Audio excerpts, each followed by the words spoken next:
Some secrets are buried so deep that when they surface, they don't just change one life, they ignite kingdoms. Freya grew up in the frozen halls of a Viking castle, raised by a king whose eyes never quite met hers, whose love always felt like duty wrapped in ice. She thought the coldness was her fault, that she was simply unworthy of warmth. But on the day of the solstice ceremony, an old slave woman fell to her knees and whispered 3 words that shattered everything. "You are not his daughter." What follows is a journey that will rip your heart in two. A girl caught between the man who stole her and the mother who mourned her. Between a northern king who raised her in silence and a southern queen who never stopped searching. Between 2 kingdoms on the brink of war and a love that should never have existed. Every choice Freya makes will destroy someone she cares about. Every truth revealed will demand an impossible sacrifice. And in the end, she will stand in chains before 2 thrones, forced to answer one devastating question that will determine whether thousands live or die. But the real question is, when you discover your entire life was built on a lie, when blood and duty pull you in opposite directions, when love means loss no matter which path you choose, who do you become? The scream came first. Raw, guttural, a sound that ripped through the stone halls of the northern castle like a blade through flesh. Freya's hands froze mid-stitch, the embroidery needle piercing her thumb. Blood welled up, warm and red, but she barely noticed. Her heart hammered against her ribs as the cry echoed again, closer now, carrying with it something that made her stomach twist into knots. It was a woman's voice, a slave's voice, and it was calling her name.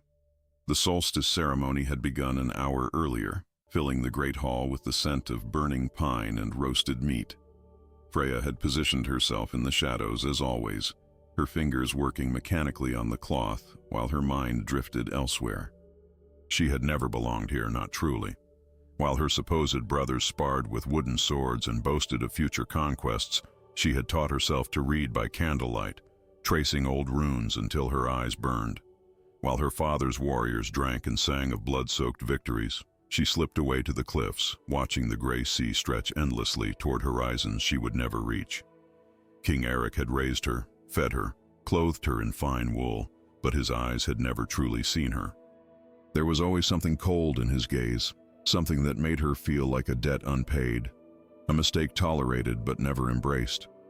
The hall fell silent now, so abruptly that the absence of sound felt like a physical weight pressing down on everyone present. Freya looked up. The old slave woman, Hilda, had collapsed at the center of the room, her frail body trembling on the stone floor. Her weathered face was turned toward Freya, and her lips were moving, forming words that seemed to drain the air from the space. People stepped back, creating a circle around the woman as if she carried plague. King Eric rose from his throne, his massive frame casting shadows across the torchlit walls. His face, usually stern but composed, had gone pale, the color of winter fog. His jaw clenched so tightly Freya could see the muscles jumping beneath his beard. "Get her out!" The king's voice was barely above a whisper, but it cut through the silence like an axe. Nobody moved. Hilda's eyes, cloudy with age but burning with something fierce, remained locked on Freya. The young woman felt her legs begin to shake, an involuntary tremor that started in her knees and spread upward. The embroidery fell from her lap, forgotten. She wanted to look away, to disappear into the walls, but something held her frozen. The old woman's lips moved again, and this time the words reached her clearly. "You are not his daughter." The hall erupted. Gasps, muttered prayers, the scrape of chairs against stone. But Freya heard none of it. Blood roared in her ears, drowning out everything except the pounding of her own heart. Her vision narrowed to a tunnel, focused only on Hilda's wrinkled face, on those words that seemed to hang in the air like smoke. Not his daughter, not his daughter. The phrase repeated in her mind, each repetition sending fresh waves of ice through her veins. King Eric moved with shocking speed for a man his size. He crossed the hall in 4 long strides, his boots thundering against the floor. But he did not go to the slave. He came for Freya. His hand closed around her upper arm with bruising force, fingers digging into the soft flesh beneath her sleeve. she gasped, pain shooting up to her shoulder. But before she could speak, he was dragging her from the hall. His grip was iron, unyielding, and she stumbled, her feet barely keeping pace with his furious strides. The corridor outside was cold and dark, lit only by occasional torches that cast dancing shadows on the walls. Freya's breath came in short, panicked bursts. She had never seen her father, this man who had raised her, look like this. His face was contorted with something she could not name, rage and fear and something else, something that looked almost like guilt. When they reached the end of the corridor, far from listening ears, he released her so suddenly she nearly fell. "Father," she began, her voice cracking. "Do not call me that." The words were harsh, each one a hammer blow. He turned away, pressing one massive hand against the stone wall, his shoulders heaving. For a long moment, neither of them spoke. Freya could hear her own breathing, ragged and uneven, could feel tears burning behind her eyes, though she refused to let them fall. The cold air bit at her skin, raising goosebumps along her arms. When Eric finally turned back to face her, his eyes were different. Empty. Hollow. The way they had always been when they looked at her, she realized now, but amplified, stripped of even the pretense of affection. "You were never mine," he said, his voice flat, emotionless. "You were taken. Stolen from another place, another throne." The words did not make sense. Freya shook her head, trying to arrange them into something comprehensible, but they slipped away like water through her fingers. Stolen. Another throne. She opened her mouth, but no sound emerged. "The necklace you wear," Eric continued, gesturing toward her throat. "That was the only thing with you when you came here. I should have destroyed it. Should have thrown it into the sea. But I kept it. Fool that I am." Freya's hand flew to her neck, fingers closing around the small pendant she had worn for as long as she could remember. Silver, engraved with symbols she had never been able to decipher. She had always thought it was a gift from her mother, whoever that woman had been. The metal felt suddenly hot against her skin, burning like a brand. "Where?" she whispered. "Where did I come from?" King Eric's face hardened, and for a moment she thought he would not answer. Then he spoke, and each word was like a stone falling into dark water. "You belong to another throne, Freya. One in the south. One that would see us all dead." The forest swallowed her whole. 3 days had passed since Freya fled the castle. 3 days of walking through pine trees so dense the sunlight barely touched the ground. Her feet ached, blistered and raw inside boots that had never been meant for such distances. The cloak she wore, thick wool that had once seemed warm, now felt insufficient against the biting wind that cut through the branches like invisible knives.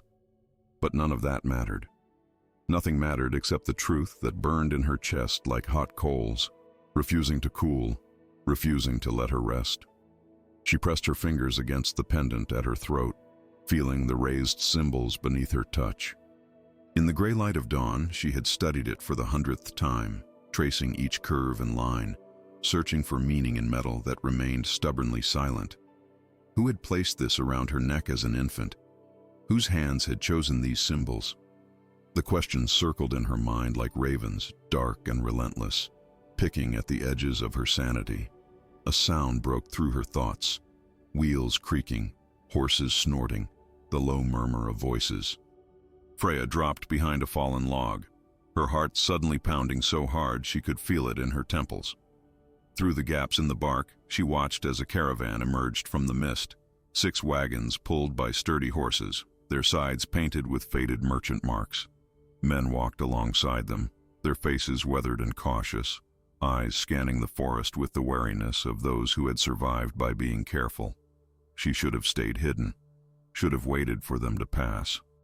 But hunger gnawed at her stomach, and the cold had seeped so deep into her bones that she no longer trusted her body to survive another night alone. Before she could talk herself out of it, Freya stood, stepping into view with her hands raised, palms open. The caravan stopped. Every man reached for a weapon, knives and cudgels appearing with practiced speed. Freya's mouth went dry, but she forced herself to speak. "Please," she said, hating how her voice shook. "I need help. I can work." "I can earn my passage." The lead merchant, a broad man with a gray-streaked beard and eyes that seemed to calculate the worth of everything they touched, studied her for a long moment. His gaze traveled from her mud-stained cloak to her tangled hair, lingering on her face in a way that made her skin crawl. Then he shrugged. "We're heading south to the trading posts. You keep up, you don't steal, and you make yourself useful. Fall behind and we leave you." "Understood?" Freya nodded, relief flooding through her so intensely her knees nearly buckled. The merchant gestured for her to follow, and she fell into step beside the last wagon, her legs trembling with exhaustion and something that felt dangerously close to hope. The days blurred together. She hauled water from streams, helped set up camp each evening, and kept her eyes down when the men drank and spoke of things she pretended not to hear. They treated her with the casual indifference of men who had seen too many desperate travelers to care about one more. It was better than kindness. Kindness would have required explanations she could not give. On the 7th evening, as she knelt by the fire stirring a pot of thin stew, she felt eyes on her. Not the usual glances, but something more intense, more focused. She looked up slowly. One of the younger merchants, a man called Aldrich with clever eyes and ink-stained fingers, was staring at her throat. Not at her face, at the pendant. Her hand flew to cover it, but it was too late. Aldrich's face had gone pale, his mouth opening and closing like a fish pulled from water. He stood abruptly, nearly knocking over his cup, and crossed to where the lead merchant sat. "Goran," he said, his voice tight and urgent. "We need to talk, now." They moved away from the fire, but Freya's ears were sharp, sharpened by days of living on edge. She heard fragments, words that drifted back on the wind like ash from a dying fire. That symbol, Ardal. The royal crest. Impossible, just a trinket. "I've seen the records. I've copied the documents myself. That's no trinket."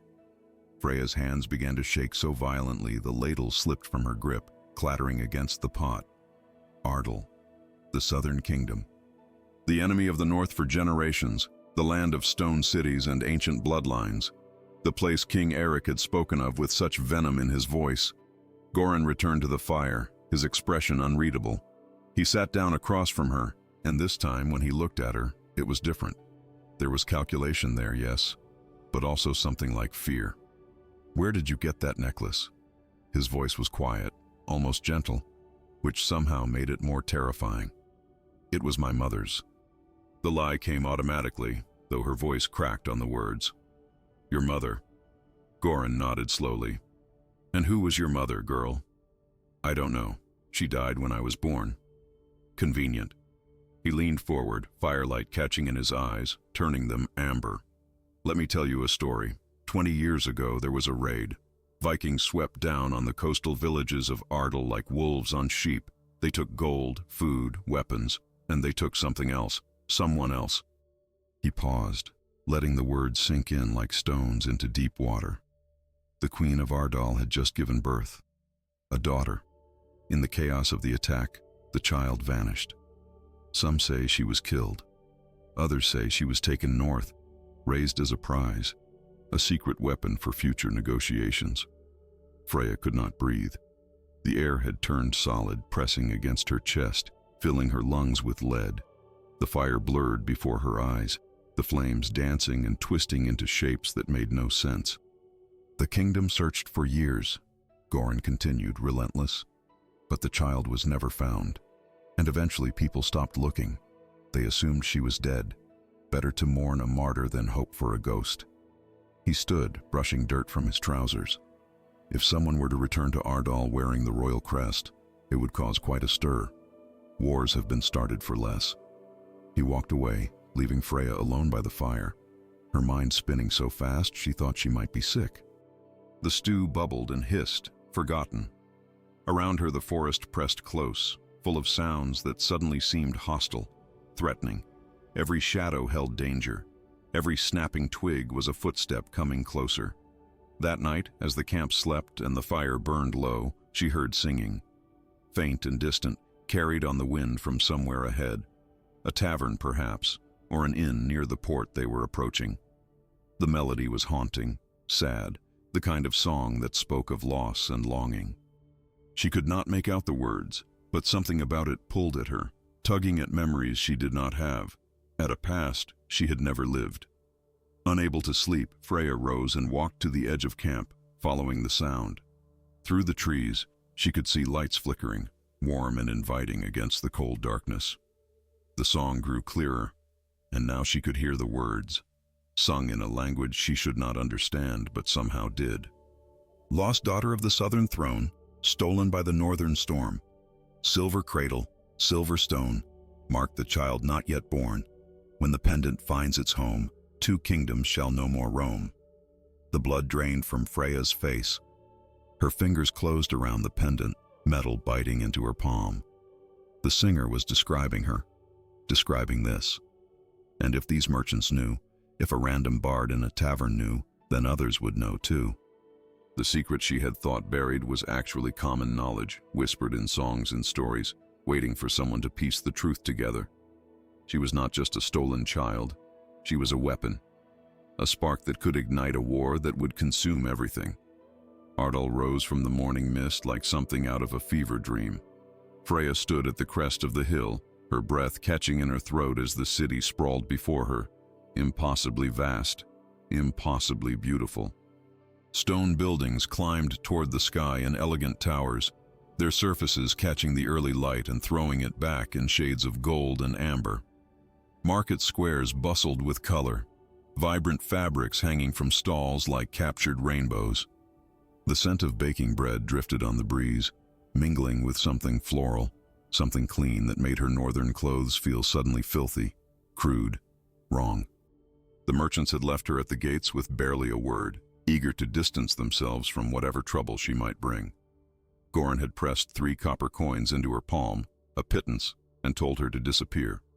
She had nodded, grateful for the dismissal, and walked through the massive wooden doors that separated the world she knew from the world she was supposed to belong to. But belonging was not what she felt. The moment she stepped onto the cobblestone streets, eyes turned toward her. Not the curious glances of people seeing a stranger, but something harder, colder. A woman clutched her child closer as Freya passed, as if she carried disease.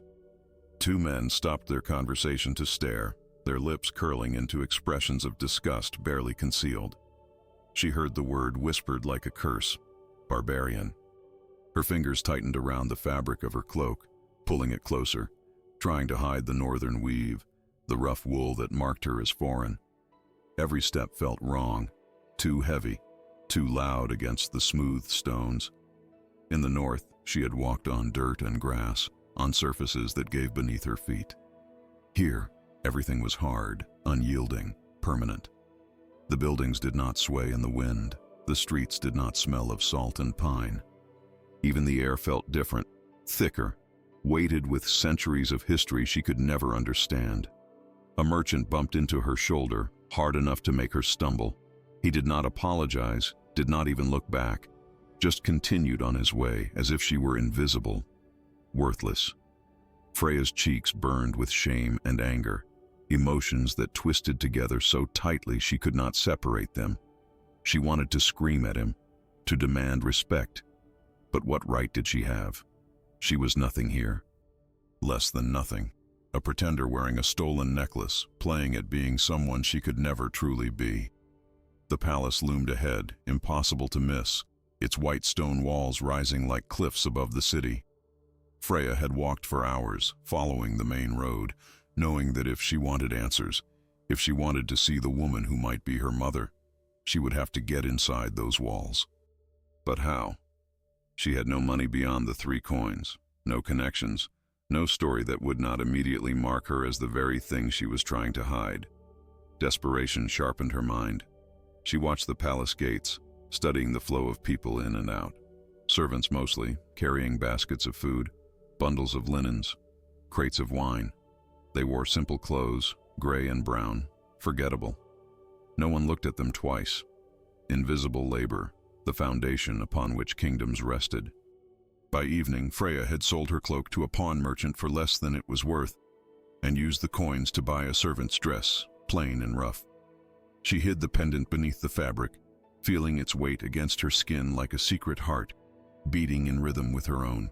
Then she joined a group of kitchen workers heading toward the palace, keeping her head down, her steps purposeful. No one questioned her. No one even looked. The palace kitchens were chaos incarnate. Steam rose from massive pots, filling the air with the smell of roasting meat and herbs she could not name. Women shouted orders over the clatter of dishes and the hiss of fire.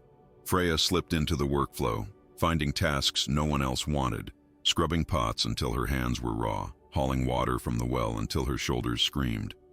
She worked with the desperate intensity of someone trying to disappear into labor, to become so unremarkable that no one would think to ask questions.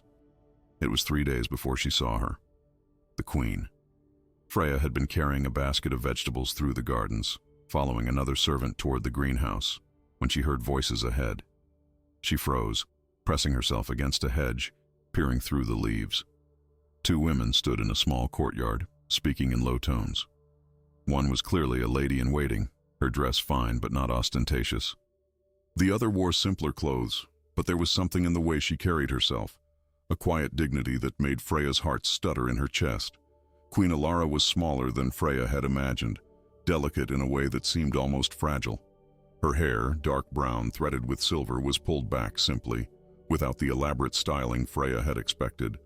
But it was her eyes that held Freya frozen, unable to move, unable to breathe.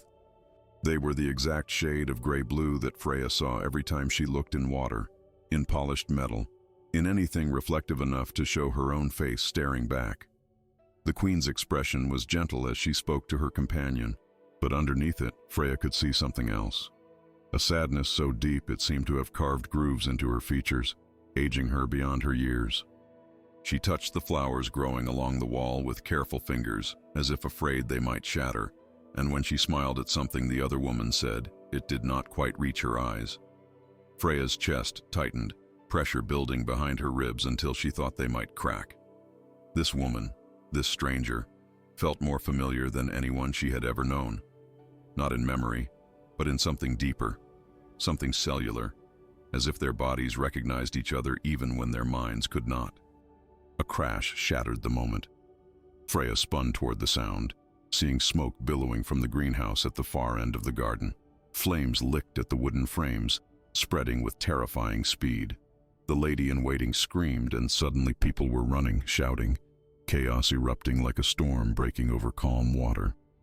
Queen Alara moved toward the greenhouse, not away, and Freya realized with horror that the Queen was going to try to save something inside. Without thinking, without planning, Freya dropped the basket and ran. Her legs pumped, carrying her across the courtyard faster than she had ever moved. She reached the Queen just as Alara stepped through the greenhouse door and grabbed her arm, pulling her back with strength born of pure terror. "No!" Freya shouted, her voice raw. "The structure's collapsing." As if summoned by her words, a support beam crashed down exactly where the Queen would have been standing. Alara gasped, stumbling backward into Freya's arms. For a moment they stood frozen, pressed together, the heat of the fire washing over them in waves. Freya could feel the Queen's heart racing, could smell lavender in her hair, could feel the trembling in her shoulders. Guards arrived, pulling them both away from the flames, shouting orders, organizing water lines. In the confusion, Freya tried to slip away, to disappear back into the anonymity of the servant quarters, but a hand caught her wrist. The Queen's hand, small, soft, but surprisingly strong. "Wait," Alara said, her voice breathless. "What is your name?" Freya's mind went blank. She should lie, should give a false name, maintain the fiction, protect herself. But looking into those eyes, those impossible familiar eyes, the truth came tumbling out before she could stop it. "Freya?" The Queen's face changed. Something flickered across it, too quick to name, but it made her grip tighten, made her lean closer, as if trying to see something hidden beneath Freya's skin. "Thank you, Freya," she said softly. "You saved my life." Then she was gone, swept away by her attendants, leaving Freya standing alone in the smoke and ash, her wrist still burning where the Queen had touched her. That evening, as Freya scrubbed dishes in the kitchen, she heard 2 servants talking in hushed voices near the bread ovens. She moved closer, straining to hear over the clatter and noise. "They're still searching, you know," one said, a thin woman with nervous hands. "After all these years." "Searching for what?" "The princess." The heir. Some say the king wants to find her for the succession. Others say there are those in court who would rather she stayed lost forever. Why? Because if she returns, it changes everything. Alliances, power, who sits where at the table. The woman's voice dropped even lower. And some say she would bring war, that the northerners would never let her go without a fight. Freya's hand slipped and a plate shattered against the floor, porcelain exploding into 100 pieces. Both women turned to look at her, eyes narrowed with suspicion, and Freya forced herself to kneel, to gather the shards with shaking fingers, to become invisible once more. But she could feel their gazes on her back, sharp as knives, cutting through the thin protection of her disguise. The summons came at dawn. A guard appeared in the servants' quarters, his polished armor reflecting the weak morning light, and spoke Freya's name with a certainty that made her blood turn to ice. Around her, the other servants went still, their eyes wide with a mixture of curiosity and relief that they were not the ones being called. Freya's hands trembled as she set down the bucket she had been carrying, water sloshing over the rim and soaking into the dirt floor. "The queen requests your presence," the guard said, his face expressionless. Now, the walk through the palace corridors felt like a march to execution. Each step echoed too loudly against the marble floors, announcing her presence, her foreignness, her fraud. Tapestries lined the walls, depicting battles and coronations, centuries of history woven into thread and dye. Freya kept her eyes down, afraid that if she looked too long, someone would see the truth written across her face in letters of fire. The queen's private chambers were smaller than she had expected, intimate rather than grand.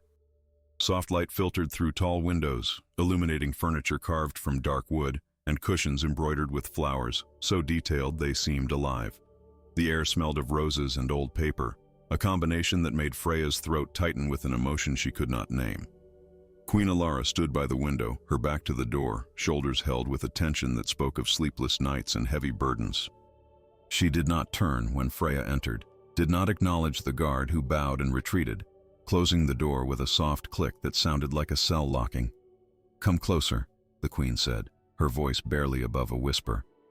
Freya obeyed, her legs moving mechanically, carrying her across the room until she stood just behind the queen, close enough to see the tremor in Alara's hands where they gripped the windowsill. For a long moment, neither of them spoke. Outside, birds sang in the gardens, oblivious to the storm building in this quiet room. 20 years ago, Alara began, still not turning. I held my daughter for less than an hour. She was so small, so perfect. Her eyes were gray like morning fog, and she had a birthmark on her left shoulder blade, shaped like a crescent moon. Her voice cracked, and she paused, taking a shaking breath. Then the bells rang, the alarm. Vikings had breached the coastal defenses and the city fell into chaos. My ladies rushed me to the inner chambers, but when I reached for my daughter's cradle, it was empty.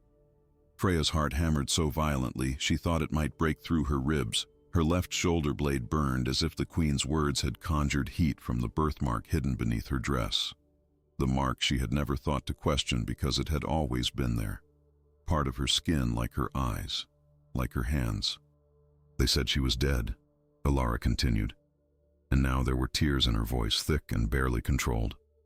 That the raiders had killed her, or that she had been lost in the fire that consumed the East Wing. But they never found a body. And I knew, in the place where mothers know things that logic cannot touch, that she was alive. Somewhere. Somehow. The queen turned then, and Freya saw that her face was wet with tears that carved silver tracks down her cheeks. Alara's eyes, those impossible familiar eyes, searched Freya's face with a desperate hunger that made Freya want to run, to hide, to be anywhere but here under this gaze that saw too much.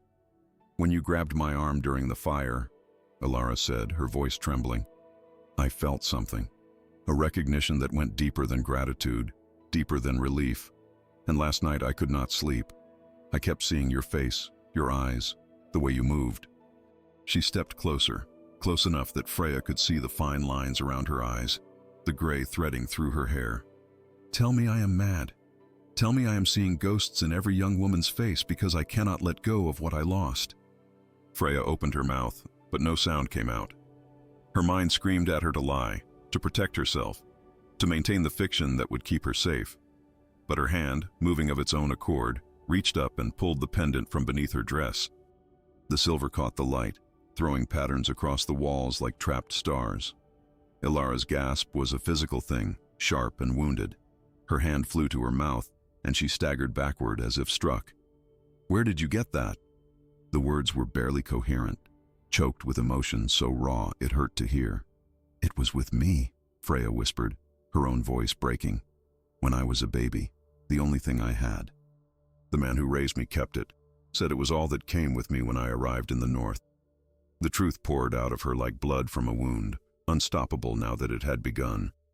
"He told me 3 weeks ago that I was not his daughter, that I belonged to another throne, a southern throne." The queen sank into a chair, her legs seeming to give out beneath her. She covered her face with her hands, her whole body shaking with silent sobs. Freya stood frozen, torn between the urge to comfort this woman and the terror of what comfort would mean, what it would confirm. "Show me," Ilara said finally, lowering her hands. Her face was ravaged by tears, but her eyes burned with an intensity that demanded truth. "Show me your shoulder." Freya's fingers trembled as she reached for the ties of her dress. The fabric fell away, exposing her left shoulder blade, and she heard Ilara's sharp intake of breath. The crescent birthmark, pale against her skin, seemed to glow in the morning light.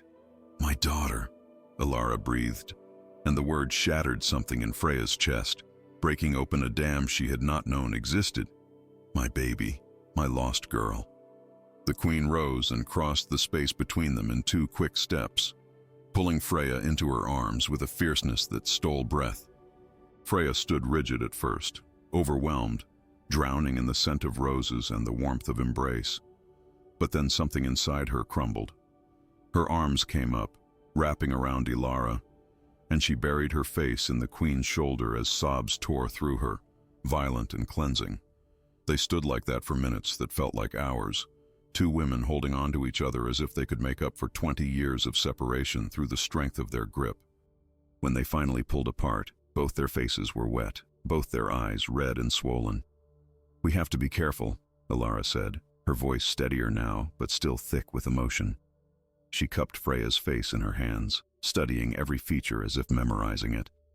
"If word gets out, if the king discovers who you are before we can prepare, it will be dangerous. For both of us." "Why?" Freya asked, though part of her already knew the answer. "Because you are the heir. The true heir to Ardal's throne. And there are those in this court, in this very palace, who have spent 20 years positioning themselves for power, building alliances based on your absence." Ilara's grip tightened. "Your return threatens everything they have built, and threatened men do terrible things." A knock at the door made them both jump. Ilara released Freya immediately, stepping back and composing her face with a speed that spoke of years of court training. "Enter," she called, her voice perfectly controlled, betraying nothing. A steward opened the door, bowing low. "Your Majesty, forgive the interruption, but a messenger has arrived from the north. He carries urgent news and requests an immediate audience." Freya felt the world tilt beneath her feet. The north. It could only mean one thing. Eric had sent someone. Whether to bring her back or to ensure she never spoke the truth, she did not know. But standing here in the queen's chambers, with her true identity hanging between them like a sword, she realized the choice she had been avoiding was no longer hers to make. Ilara's eyes met hers, and in that glance, Freya saw the same fear she felt mirrored back at her. The queen turned to the steward, her face a mask of regal calm. "Tell him I will receive him within the hour," she said, "and send guards to ensure the girl in my chambers is escorted safely to the West Tower. She is under my personal protection. No one is to disturb her." The steward bowed again and left. The door closed.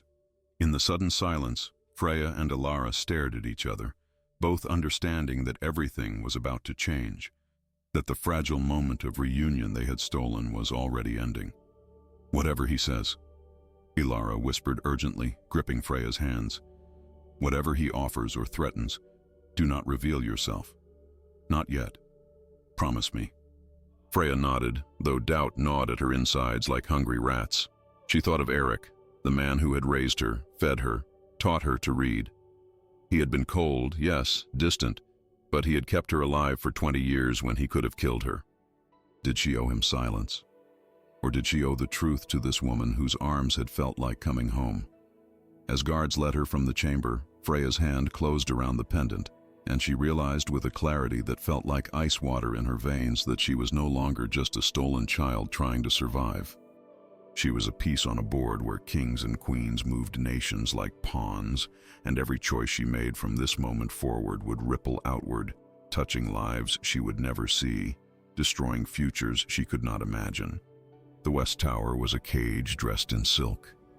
Thick carpets muffled Freya's footsteps as she paced the circular room, her shadow stretching and shrinking with each pass beneath the flickering torchlight. A single window, narrow and tall, offered a view of the palace courtyard below where she could see servants moving like ants, carrying their burdens, living their simple lives untouched by the chaos unraveling around her. She pressed her forehead against the cool stone, feeling the rough texture bite into her skin, grounding her in something real when everything else felt like a nightmare she could not wake from. Hours passed, or perhaps only minutes. Time had lost meaning in this space between revelations, suspended in the terrible waiting that came before storms broke. She heard footsteps on the stairs multiple times, each instance making her heart leap into her throat. But they always passed by, continuing to higher floors, leaving her alone with thoughts that spiraled darker with each rotation. When the lock finally turned, Freya spun toward the door, expecting a guard, expecting news of the northern messenger. Instead, a young man entered, his movements careful and deliberate. He wore the dark blue tunic of the palace guard, but his face was too young for the weathered expressions she had seen on the other soldiers. His eyes, brown and warm like polished oak, swept the room before settling on her with an intensity that made her step backward. "My name is Leor," he said, closing the door softly behind him. "The Queen has ordered me to ensure your safety and comfort." His voice carried an accent from the southern provinces, vowels drawn out and soft. "She also asked me to tell you that the messenger has been received and is currently meeting with the king." What did he say? The words tumbled out before Freya could stop them, desperate and raw. "What does the North want?" Leor's expression flickered with something that might have been sympathy. "I don't know the details, but tensions in the throne room are high. The king is not pleased." He paused, studying her with an attention that felt too personal, too searching. "The Queen trusts very few people.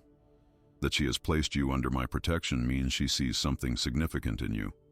May I ask why?" Freya's hand moved instinctively to her throat, covering the pendant through the fabric of her dress. "I saved her life during the greenhouse fire," she said, which was true but felt hollow in the face of everything left unsaid. "That would earn gratitude, not this level of protection."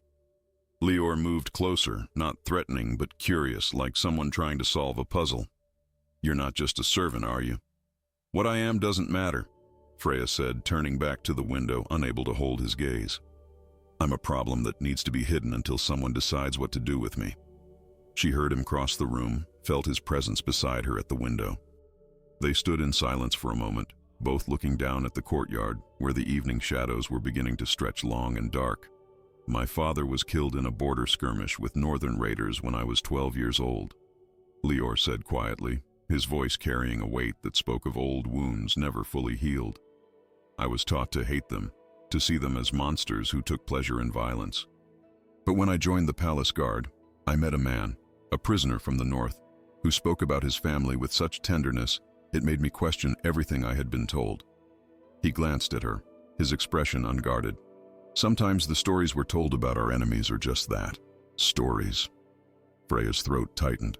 She thought of Eric, of the warriors she had grown up around, men who laughed too loud and drank too much, but who also carved toys for children and sang songs about lost loves.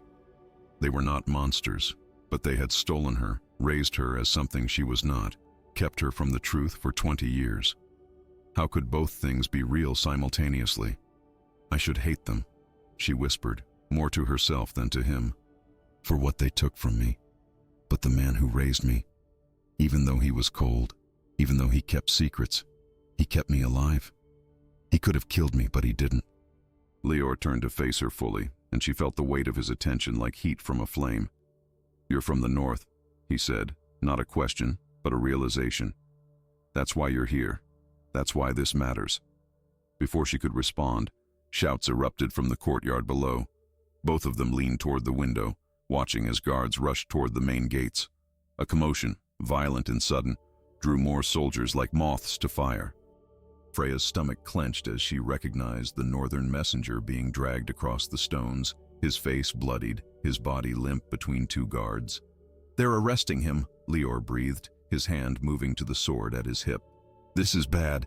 If they've taken the messenger into custody, it means negotiations have failed. It means—" The door burst open.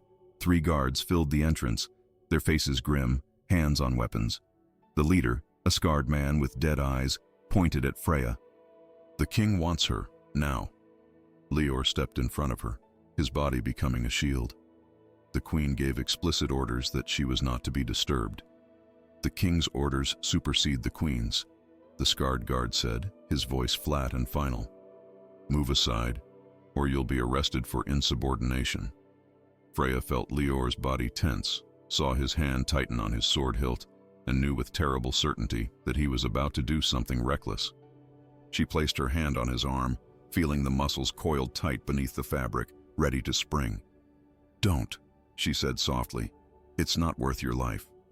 "The queen entrusted me with your safety," he said without turning, his voice low and fierce. "I don't break my oaths." Something cracked open in Freya's chest at those words, at the conviction behind them. This man, who barely knew her, who had no reason to care beyond duty, was willing to throw away everything for a promise made to his queen. It was the kind of loyalty she had never inspired, never thought herself worthy of. "I'll go," she said, stepping around him before he could stop her. "But I want him to come with me, as my escort." The scarred guard considered this, his expression unchanging. Then he shrugged. "The king didn't specify you come alone. But if he tries anything, he dies first. Understood?" They marched through corridors Freya had never seen, deeper into the palace where the stone grew older and the air colder. Leor walked beside her, close enough that their shoulders occasionally brushed, and she drew strength from that contact, from knowing she was not facing this alone. His presence felt like an anchor in a storm that threatened to sweep her away entirely. The throne room doors loomed ahead, massive oak reinforced with iron, guarded by soldiers who looked like they had been carved from granite. As they swung open, Freya's breath caught. The room was cavernous, lit by hundreds of candles that threw dancing shadows across walls hung with banners and weapons. At the far end, King Henrik sat on a throne of gold and marble, his face a mask of cold authority that made Eirik's anger look like childish petulance. Beside the throne stood Queen Elara, her face pale but composed, her hands folded at her waist. But Freya could see the terror in her eyes, could see the way her fingers trembled despite her calm exterior. And at the center of the room, flanked by guards, stood a figure that made Freya's world tilt. Not the messenger, Eirik himself. The Northern King had come, and his eyes found hers across the distance, filled with an emotion so complex she could not begin to name it. "So," King Henrik said, his voice echoing through the chamber like thunder, "this is the girl who has caused such interesting complications." His gaze swept over Freya with the cold assessment of a man evaluating livestock. "The Northern King claims you were stolen from him, that you are his daughter by right of upbringing, if not by blood. He demands your return, or there will be war." Freya's legs trembled, threatening to give out beneath her. She felt Leor shift closer, a subtle movement of support, and somewhere in her peripheral vision, she saw the queen's hand move to her heart, as if trying to hold something inside from breaking free. "But we have examined your pendant," the king continued, leaning forward, his eyes glittering with something that looked like satisfaction. "And we know what it means. So I will ask you once, girl, and your answer will determine the fate of thousands. Who are you?" The question hung in the air like a blade suspended by thread, and Freya realized with stunning clarity that this was the moment everything had been building toward. Whatever she said next would ripple outward, touching lives and ending them, starting wars or preventing them. She was no longer just Freya, no longer just a confused girl trying to find her place. She was a symbol, a weapon, a spark that could ignite the world. She opened her mouth, but before she could speak, she heard Lior whisper beside her, so quietly only she could hear, his voice carrying a promise that felt like a vow. "Whatever you choose, I will stand with you, even if the world turns against me." And in that moment, with two kings staring at her, with her birth mother and the man who raised her both waiting for her words, Freya understood that love was not always about blood, and loyalty was not always about truth. Sometimes it was about choosing who you would save, even if it meant destroying yourself in the process. The tower room was different this time. Golden, they called it. But gold was just another name for a cage when the door locked from the outside. Freya sat on the edge of the bed, her fingers tracing patterns in the silk coverlet, patterns that meant nothing, that existed only to give her hands something to do besides shake. Through the narrow window, she could hear the bells of Ardal ringing the evening hour. Their sound hollow and mournful, like the city itself was grieving for something not yet lost. She had not answered the king's question. Could not. The words had lodged in her throat like stones, choking her, and in the silence that followed, King Henrik had made his decision for her. She was to be held, he declared, until the matter could be properly investigated. A diplomatic way of saying she was a prisoner, a piece to be moved when convenient, discarded when necessary. Eric had lunged forward at those words, his warriors reaching for weapons that had been stripped from them at the gate, but the southern guards had surrounded them instantly, spears lowered, a forest of steel that promised death to anyone who moved. The northern king's eyes had found Freya's across the throne room, and in them she had seen something that haunted her now in this golden prison, not anger, not betrayal, but a desperate, aching sadness that looked like goodbye. The lock turned. Freya stood quickly, her heart hammering, but it was only Lior. He entered carrying a tray of food, though his face suggested he brought something far heavier than bread and cheese. He set the tray down carefully, then turned to face her, and she saw the conflict written in every line of his body. "The Queen came to see me," he said without preamble. "She told me everything. Who you are, what you mean to both kingdoms." He ran a hand through his dark hair, a gesture of frustration that made him look younger, more vulnerable. "I've been ordered to keep you here, to make sure you're comfortable, but also to ensure you don't leave. I'm your guard and your jailer." "Then do your duty," Freya said, hearing the bitterness in her own voice and hating it. "Lock me in this pretty cage and forget about me. Is that what you think?" Lior crossed the room in 3 strides, stopping just close enough that she could see the gold flecks in his brown eyes, could smell the leather and steel that clung to his uniform. "That I could forget about you? After days of watching you pace these stones, seeing the weight you carry, hearing the pain in your voice when you think no one's listening. You don't know me," Freya whispered, but her voice lacked conviction. "I know you saved a queen without thinking of the cost to yourself. I know you refused to answer Henrik's question, even though lying could have saved you. I know you look at that northern king like your heart is being torn in two, and at Queen Alara like you're drowning and she's air." His hand lifted, hovering near her face but not quite touching, as if he feared she might shatter. "I know enough." Freya felt tears burning behind her eyes, hot and unwelcome. She turned away from him, moving to the window where the evening shadows were painting the courtyard in shades of purple and gray. "It doesn't matter what you know or what I feel. I'm a political problem, a bargaining chip. Whatever happens to me now has nothing to do with who I am, and everything to do with what I represent. Then let me help you escape." The words hung in the air like smoke, impossible and tempting. Freya spun back to face him, certain she had misheard, but Lior's expression was dead serious, his jaw set with determination. "Are you insane?" she breathed. "They would execute you. The queen who trusted you would—" "The queen knows what kind of man her husband is," Lior interrupted, his voice low and urgent. "She knows that if you stay here, Henrik will use you however benefits him most. regardless of what it costs you or her. She came to me because she knew I would understand what she couldn't say out loud. He stepped closer, and this time his hand did touch her face, fingers gentle against her cheek, wiping away a tear she hadn't realized had fallen. She loves you. But love isn't always enough to protect the people we care about from the machinery of kingdoms. A knock at the door froze them both.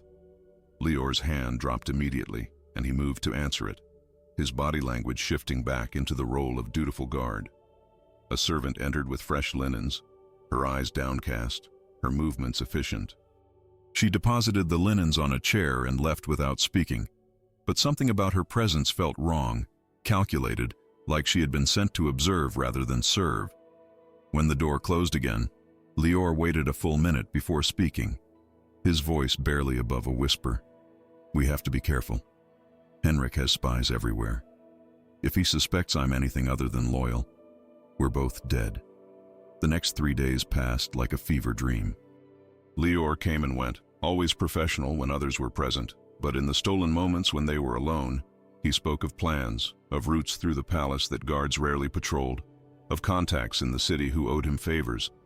And in between the planning, in the spaces where words ran out, something else grew between them.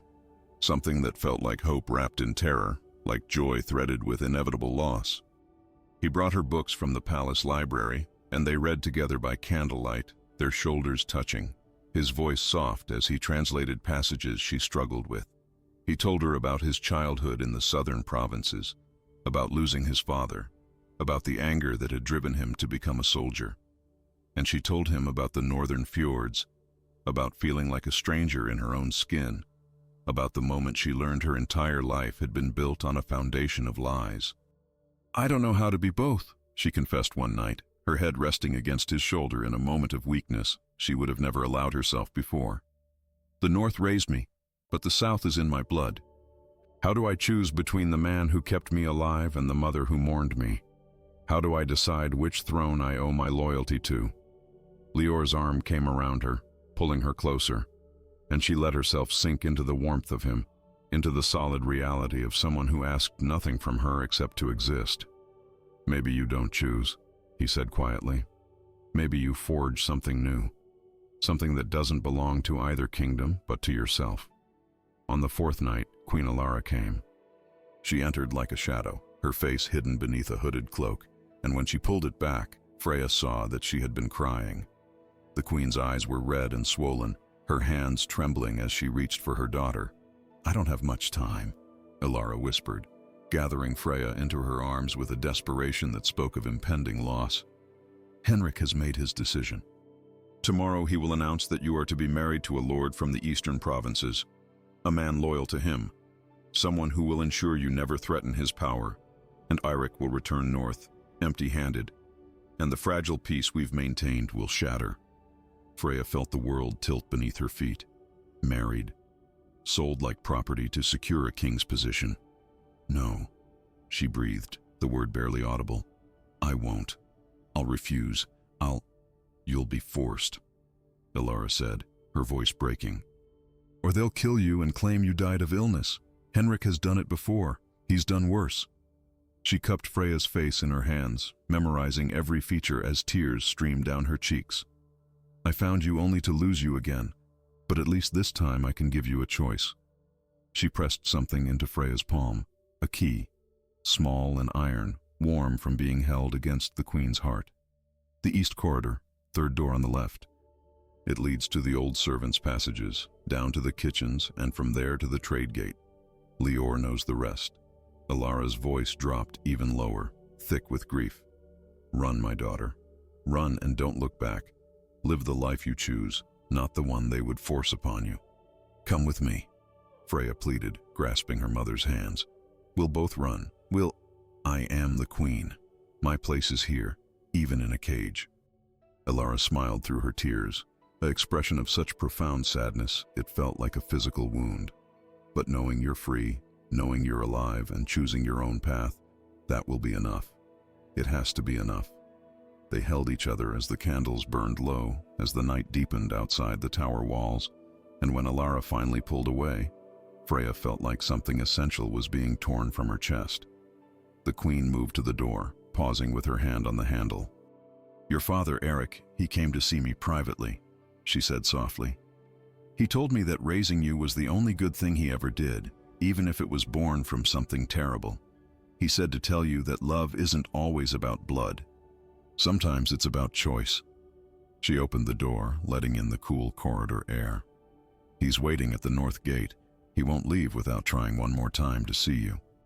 Then she was gone, a ghost disappearing into shadow, leaving Freya standing in the golden tower with a key burning in her palm, and an impossible decision carving itself deeper into her soul with every passing heartbeat. Lior emerged from the corner where he had been standing guard, his face drawn tight with tension. "We have to go now," he said, "before the morning watch changes, before they come for you." Freya looked at the key, then at the window where moonlight painted the courtyard silver, then at Lior, whose eyes held a promise of protection, of partnership, of something that felt terrifyingly like love. And she realized that running meant leaving behind both the mother who birthed her and the father who raised her, meant choosing herself over kingdoms, freedom over duty. But staying meant death. Or worse, a living death as Henrik's political tool, used and discarded, never belonging to herself again. The bells began to ring midnight, their sound carrying across the sleeping city like a countdown to something inevitable and irreversible. The great hall had been transformed into something between a court of justice and a theater of war. Banners from both kingdoms hung side by side on the walls, northern wolf emblems facing southern lions, centuries of enmity made visible in thread and dye. Freya stood at the center of it all, iron chains binding her wrists, the metal cold and heavy against her skin. She had not run, could not, because in the moment when escape was possible, when Lior had held the door open and freedom beckoned like a siren's call, she had realized that running would solve nothing. It would leave the wound festering, leave two kingdoms poised on the edge of war, leave questions unanswered and hearts unhealed. So she had walked into the throne room of her own accord that morning, surrendering herself before they could come for her, and the look on King Henrik's face had been worth the terror that gripped her now. He had not expected defiance disguised as submission, had not anticipated that his pawn might choose to enter the game willingly. The hall was packed with nobles and advisors, their faces a sea of calculation and curiosity. Whispers rippled through the crowd like wind through grain, speculation and rumor mixing with fact until truth became impossible to discern. Freya kept her eyes forward, refusing to look at the faces that judged her, refusing to show the fear that made her legs tremble beneath her simple dress. At the far end of the hall, King Henrik sat on his throne of gold, his expression carved from marble, revealing nothing. To his right, Queen Elara stood rigid, her hands clasped so tightly her knuckles had gone white. Her eyes met Freya's across the distance, and in them, Freya saw a desperation so profound it made her own heart crack. And on the left side of the hall, surrounded by his warriors, who looked like caged wolves, stood Eric. The Northern King seemed to have aged years in the days since she had last seen him. His face was drawn, his eyes sunken with lack of sleep, and when his gaze found hers, she saw something in him she had never witnessed before: vulnerability. Raw and unguarded, as if all his armor had been stripped away, leaving only a man who had made terrible choices and was now facing their consequences. "We are gathered," King Henrik's voice rang out, silencing the whispers instantly, "to resolve a matter that threatens the peace between our kingdoms. The girl before you has been claimed by both crowns. The North says she was raised as one of their own, that years of care have earned them the right to her loyalty. The South claims blood right, that she was stolen from us and must be returned to her rightful place." He leaned forward, his eyes glittering with something that looked like satisfaction at having both his enemies trapped in a situation neither could win. "But before we proceed, I believe both kings have something to say. Eric of the North, you may speak first." Eric stepped forward, and the sound of his boots against stone echoed through the sudden silence like a funeral drum. He looked at Freya, and she saw him struggle with words, his jaw working, his hands clenching and unclenching at his sides. "I took her," he said finally, his voice rough as gravel. 20 years ago, during a raid that should never have happened, my men found an infant in the chaos. They brought her to me, along with gold and weapons, just another piece of plunder from a successful strike. His words fell like stones into water, each one creating ripples of shock through the assembled nobles. I knew what she was, knew the pendant she wore marked her as nobility, probably royalty, and I kept her anyway. Murmurs erupted throughout the hall, but Eric spoke over them, his voice rising with an intensity that demanded attention. I kept her because I thought she could be useful. A hostage, leverage for future negotiations, insurance against southern aggression. But then she grew. She learned to walk, to speak, to laugh at things that shouldn't have been funny to a child raised in a warrior's hall. His voice cracked and he paused, struggling for control. She taught herself to read by stealing scrolls from my library. She bandaged wounded animals and cried over dead birds. She was gentle in a world of violence, kind in a place that valued strength above all else. And somewhere along the way, she stopped being a hostage and became my daughter. Freya felt tears burning down her cheeks, hot and unstoppable. She had never heard him speak like this, had never imagined he was capable of such raw honesty. I was cruel to her, Eric continued, his words coming faster now, as if he feared he would lose courage if he stopped. Kept her at arm's length because I knew what I had done was unforgivable. Every time I looked at her, I saw my own sin reflected back. And it was easier to be cold than to acknowledge that I had grown to love something I had stolen. But she deserved better. Deserved a father who could show her what she meant, who could admit that keeping her alive when I should have returned her was the most selfish thing I ever did. The silence that followed was absolute, broken only by the sound of someone's sharp intake of breath. King Henrik's expression had shifted, calculation giving way to something harder to read. Queen Alara's hand had moved to cover her mouth, tears streaming openly down her face. So, Eric finished, his voice dropping to barely above a whisper, I release any claim I have to her. She is not mine, was never truly mine, and I will not force her into a choice she should never have to make. Let her decide her own fate, and whatever she chooses, I will honor it, even if it destroys me. He stepped back, and the weight of his words seemed to press down on the entire hall, making the air thick and difficult to breathe. King Henrik opened his mouth to speak, but before he could, Queen Alara moved forward, her movement so sudden and unexpected that guards reached for weapons. Wait, she said, her voice carrying across the hall with unexpected strength. I have something to say as well. Henrik's face darkened. This is not the time for... This is exactly the time, Alara interrupted, and there was steel in her voice that Freya had never heard before, a core of iron beneath the gentleness. You want to use her, Henrik. I know you do. Marry her off to some loyal lord, ensure she never threatens your power, eliminate any challenge to your throne, but I won't let you. She walked forward until she stood directly before Freya, and then, in a gesture that sent gasps rippling through the assembled nobles, Queen Alara sank to her knees, the crowned queen of Ardal, kneeling before a chained girl in the center of her own throne room.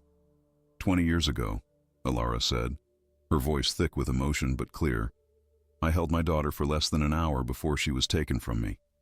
I have spent every day since then living with a wound that never healed, a grief that never faded, and when she appeared here, when I recognized her, I thought my prayers had finally been answered.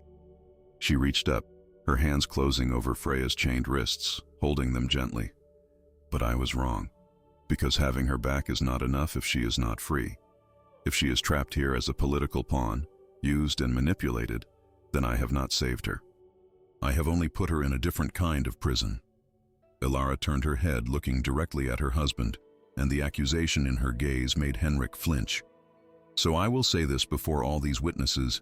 Freya is my daughter by blood. The pendant proves it, the birthmark confirms it, and my heart knew it the moment I saw her. She is the rightful heir to Ardal's throne. The words sent shockwaves through the hall, nobles exchanging frantic glances, understanding the implications instantly. But I will not force that burden upon her. I will not demand she take up a crown she never asked for, fight wars she did not start, or bear the weight of kingdoms that have already taken too much from her. She stood, pulling Freya up with her, and turned to face the assembled crowd. My daughter deserves the choice I never had. the choice to live her own life, free from the machinations of kings and the demands of crowns. And I will abdicate, will give up everything I have before I let her be used the way women in power are always used. The hall erupted. Nobles shouted, some in support, others in outrage. Guards moved forward, uncertain whether to intervene or stand down. King Henrik rose from his throne, his face purple with rage, his hand slamming down on the arm of his chair with enough force to crack the wood. But Freya barely heard any of it. She was staring at Queen Alara, at this woman who had given birth to her and then lost her, and who was now willing to sacrifice everything for her freedom. And she looked at Eirik, at the man who had stolen her but raised her, who had been cold but kept her alive, who stood now with his shoulders bowed under the weight of his confession. And she understood, with a clarity that felt like ice and fire combined, that she had been given something precious. Two people who loved her enough to let her go. Two kingdoms that had shaped her but did not own her. And a choice that was finally, truly her own to make. The chains around her wrists suddenly felt lighter, as if the metal itself understood that something fundamental had shifted, that the balance of power in this room had tipped in a direction no one had anticipated. Freya opened her mouth, and the words that emerged carried the weight of 20 years of searching, of wondering, of trying to understand where she belonged.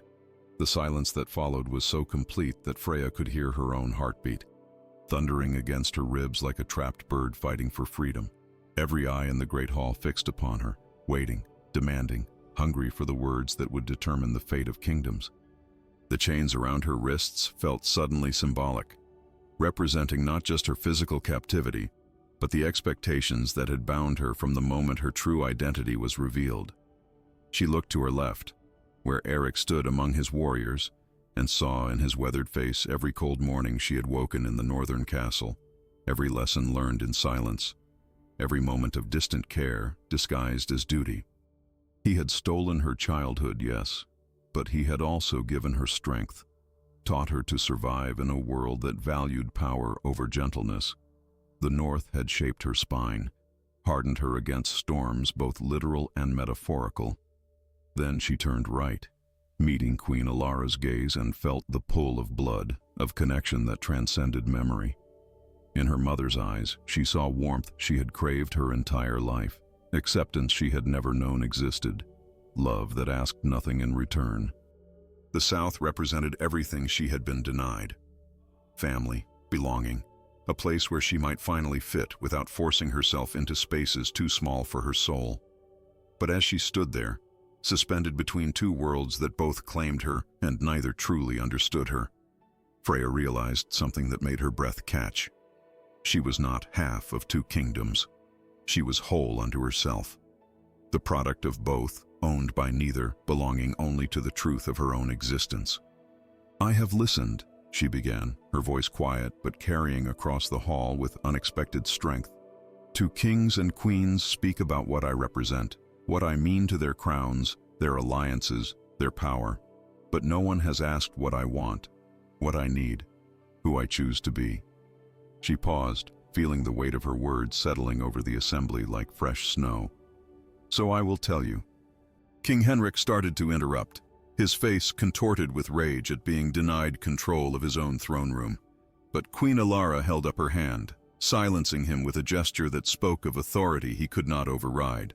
"Not here, not now, not with so many witnesses watching." "I will not choose," Freya continued, her voice growing stronger with each word. "I will not pick the North over the South, or blood over upbringing, or crown over freedom. Because the moment I choose one, I betray the other, and betrayal is the poison that has kept these kingdoms at each other's throats for generations." She lifted her chained hands, the metal glinting in the torchlight. "But I will offer something else, something that might actually heal the wounds that have festered for too long." She turned to face King Henrik directly, meeting his cold gaze without flinching.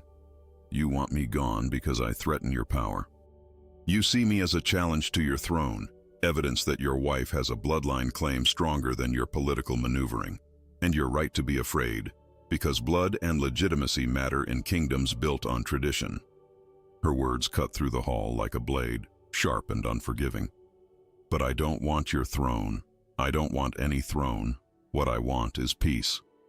A murmur rippled through the nobles, confusion mixing with intrigue. Henrik's expression shifted, suspicion replacing some of the rage. "I propose," Freya said, her voice ringing clear, "that I abdicate any claim to Ardal's crown, formally, publicly, in a way that cannot be disputed or reversed. I will renounce my birthright and release the South from any obligation to me." She saw Alara's face crumple, saw her mother's hand press against her heart as if trying to hold something inside from shattering. "But in exchange, I ask for something that will cost both kingdoms far more than a single throne." She turned to Eric, seeing the Northern King's eyes narrow with wariness and something that might have been hope. The North and South have been enemies for so long that war has become tradition. Children grow up learning to hate faces they've never seen, to fear names they've never heard spoken without venom. This hatred is passed down like inheritance, and it enriches no one. Her voice dropped, became intimate despite the crowd. "I am proof that enemies can raise each other's children with care, that stolen things can become beloved, that what begins in violence can transform into something resembling love, even if that love is complicated and painful and imperfect." She pulled against her chains, the metal biting into her wrists, and held her arms out as if embracing both sides of the hall simultaneously. "I will give up my crown if both kingdoms agree to peace. Not temporary truce, not political posturing, but real peace. Trade agreements that benefit both sides. Cultural exchanges that let Northern children learn Southern songs, and Southern children hear Northern stories. Intermarriage between nobles to tie bloodlines together so tightly that war becomes self-destruction." Her voice rose, passionate and urgent. "Make me the bridge instead of the prize. Let my existence mean connection instead of division." The hall erupted. Nobles shouted their opinions, some supporting, others condemning, the noise rising to a cacophony that threatened to drown out thought itself. But through it all, Freya kept her eyes locked on the two people who mattered most: the mother who had given her life, and the father who had given her survival. Alara was crying openly now, her face wet with tears that spoke of pride and grief intermingled. She moved forward, and this time no one stopped her as she reached Freya and pulled her daughter into her arms, chains and all. "You are so much stronger than I ever was," she whispered against Freya's hair, her voice breaking. "So much braver, and I am so proud to call you my daughter, even if I must let you go." "You're not letting me go," Freya whispered back, her own tears falling freely. "You're setting me free. There's a difference." Eric approached slowly, each step heavy with the weight of everything unspoken between them. When he reached them, he stood awkwardly, this warrior king who had faced armies without flinching, now uncertain how to navigate the simple act of expressing emotion.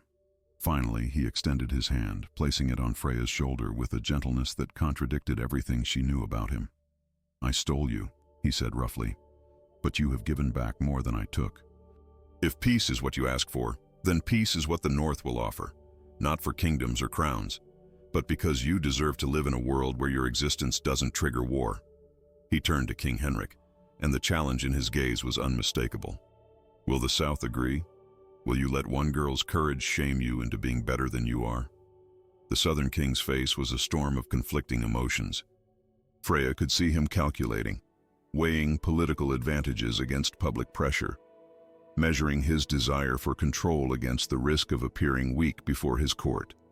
The silence stretched, taut as a bowstring, and she realized that everything truly did balance on this moment, on whether Henrik's pride could bend enough to accept peace offered by the very people he had been raised to see as inferior. Finally, slowly, King Henrik descended from his throne. He walked across the hall, each step measured and deliberate, until he stood before the three of them: the Northern King, the Southern Queen, and the girl who belonged to both and neither. He studied Freya's face for a long moment, and she met his gaze without fear, letting him see that she was not bluffing, that she would walk away from everything rather than be used as a weapon. "Your proposal is unprecedented," Henrik said at last. "Naive, some would say. Impossible, others would claim. But not unwise," Queen Alara interjected softly, moving to stand beside her husband in a show of unity that made Freya's heart clench. Peace benefits everyone except those who profit from war, and we have profited enough from blood. Henrik's jaw tightened, and for a heartbeat, Freya thought he would refuse, would let his ego destroy this fragile possibility. But then he nodded, once, sharp and definitive. Very well. Let it be known that Ardal accepts this proposal. Peace between kingdoms, secured by the sacrifice of one who could have ruled. He gestured to a guard. Remove her chains. The metal fell away, clattering to the stone floor with a sound like bells ringing. Freya rubbed her wrists, feeling the absence of weight, the sudden lightness of being unbound. Around her, the hall had gone quiet again, but this time the silence felt different. Expectant, hopeful, as if everyone present understood they were witnessing something rare, a moment when the world pivoted toward light instead of darkness. Leor appeared at her side, seemingly from nowhere, and when she looked at him, she saw in his eyes a reflection of everything she felt. Relief, wonder, and beneath it all, a quiet joy that promised futures neither of them had dared imagine. So, Freya said, addressing the crowd for the final time, I am no one's princess, no one's heir, no one's political tool, but I am daughter to 2 kingdoms and a bridge between them, and that is enough. It has to be enough. She took Alara's hand in her right and Eric's in her left, and together they stood as wind from the open doors swept through the hall, carrying with it the scent of sea salt and pine trees, north and south mingling in air that had never known such harmony. Outside, bells began to ring throughout the city, their sound carrying the news of peace across stone streets and into hearts that had known only war. And Freya smiled, feeling for the first time in her life that she was exactly where she belonged. Not in a kingdom, not on a throne, but in the space between them, free and whole, and finally home.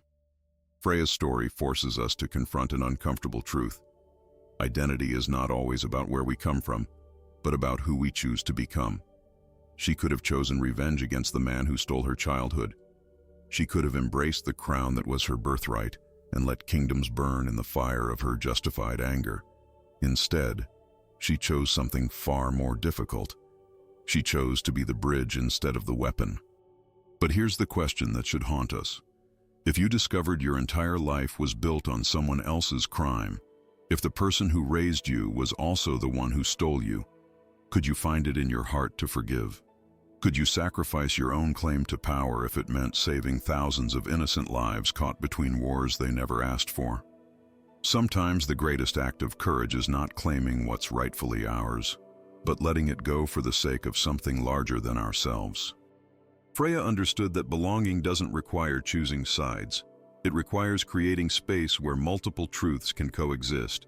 She was both northern and southern, both stolen and beloved, both victim and healer. And in accepting all of those contradictions, she became free. The real throne she claimed wasn't made of gold or built on bloodlines. It was the throne of her own heart, where she finally ruled as herself, unburdened by the expectations of kingdoms that wanted to use her rather than see her. If this story moved you, if it made you question what you would do in her place, then share it with someone who needs to hear that freedom sometimes means giving up what we think we deserve in order to gain what we truly need. Subscribe to follow more stories that challenge your heart and expand your understanding of what it means to be human. Hit that like button if Freya's courage inspired you. And remember, you are not defined by what was taken from you, but by what you choose to do with what remains.